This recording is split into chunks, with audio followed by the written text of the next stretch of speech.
gates without paying a toll. It's asking them to pay the fee through a QR code on its website.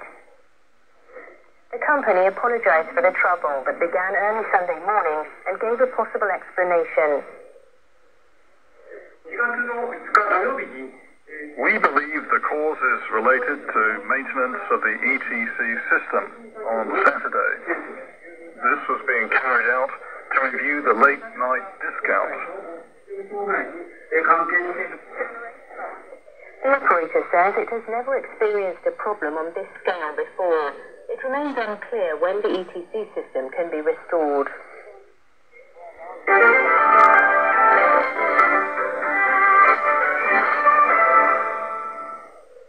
Protesters across the United States have taken to the streets to voice their opposition to President Donald Trump and billionaire Elon Musk.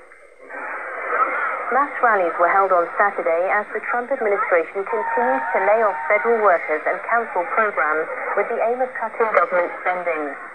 Musk leads the Department of Government Efficiency, known as DOGE. Critics say he was not elected or approved by Congress. Should be try to run his company and leave the government alone. He's trying to destroy it. May have taken significant cuts to programs that Americans rely on. Everybody in America is upset. Trump has praised Musk's achievements, but he's also indicated that Musk will likely leave the administration in a few months to focus on his companies. Musk has suggested that tariffs could be abolished between the United States and Europe.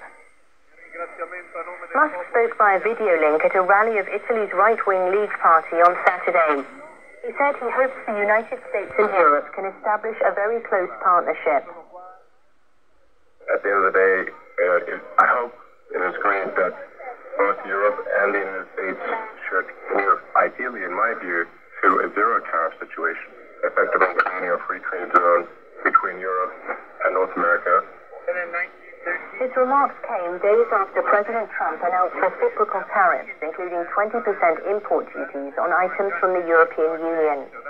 Musk has formed a close relationship with Trump, but they have different views on tariffs. British-based Indian-owned automaker Jaguar Land Rover says it's pausing shipments to the United States in April in response to the additional tariff imposed by the U.S. administration. A spokesperson for the carmaker said in an emailed statement on Saturday, "As we work to address the new trading terms with our business partners, we are enacting our planned short-term actions, including a shipment pause in April, as we develop our mid- to longer-term plans." The official also said the U.S. is an important market for the company's luxury brands. The new 25% tariff is expected to have a major impact on the company's performance. The firm's financial report for the year through March 2024 shows that the U.S. accounts for nearly a quarter of its sales, the largest by region.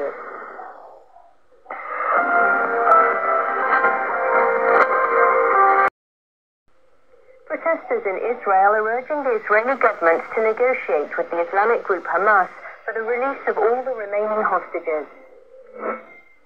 Israeli forces restarted their airstrikes and ground operations in Gaza on March 18th amid strong negotiations for an extended ceasefire. On Saturday, health authorities in Gaza said Israeli offensives had killed 60 people in the previous 24 hours. Daily protests have continued in Israel by citizens who fear the attacks might put the hostages at risk. At a rally in Tel Aviv on Saturday, demonstrators called for ceasefire negotiations. The only way to bring them home is to finish the war. We absolutely need to do negotiations. Polls released by local media last month show 69% of Israelis support ending the war in exchange for a hostage deal. A U.S. media outlet says Israeli Prime Minister Benjamin Netanyahu will meet with U.S. President Trump on Monday. Observers say a ceasefire in Gaza is likely to be on the agenda.